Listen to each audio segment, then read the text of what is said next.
আমার মনে হয় আমি ভাবি আর কি, একা একা ভাবি যে আল্লাহ যে 5 বার আমাদেরকে ডাকেন, মনে হয় আল্লাহ এই কথা মনে করে ডাকেন যে বন্দা এসা পড়া ঘুমায় গেছিস, ফজর অনেক লম্বা সময় হয়ে গেছে, তুইও আমার সাথে কথা বলস না, আমিও বলি না, একটু উঠা আয়, তুইও বল আমিও বলি, একটু উঠা আয় ঘুমের থেকে।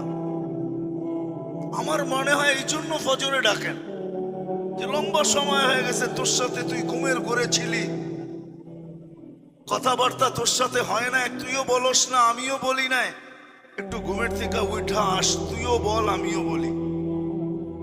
কেন নামাজে তো কেরাত আছে, কেরাত তো আল্লাহর কালাম।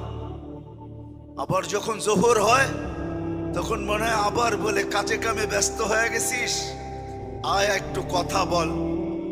আল্লাহর জন্য তো ওই শব্দগুলা ব্যবহার করা যায় না, নাইলে মনে হয় ব্যবহার করতাম যে আয়, কাজে কামে ব্যস্ত হয়ে গেছিস, লম্বা সময় হয়ে গেল, 3-4 ঘন্টা কথা বলিস না আমার সাথে, আয় না, রাগের কি ব্যাপার আছে, একটু ছুটায় জোহরে আয়, আমার সাথে একটু কথা বলা যা, শোনায় যা, তুই কেমন লাগে, তোর কি দরকার, একটু শোনায় যা।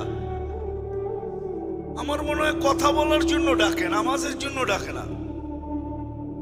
আবার আসরে ডাকে, মাগরিবে ডাকে, এশায় ডাকে।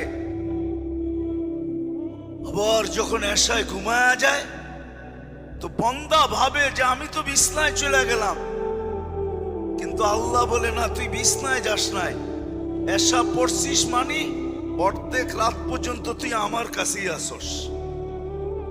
তুই যদিও ভাবস তুই বিছনায়, কিন্তু আসলে তুই বিছনায় না, তুই আমার কাছেই আসস অর্ধেক রাত পর্যন্ত। আবার যখন ফজর পড়ে বাকি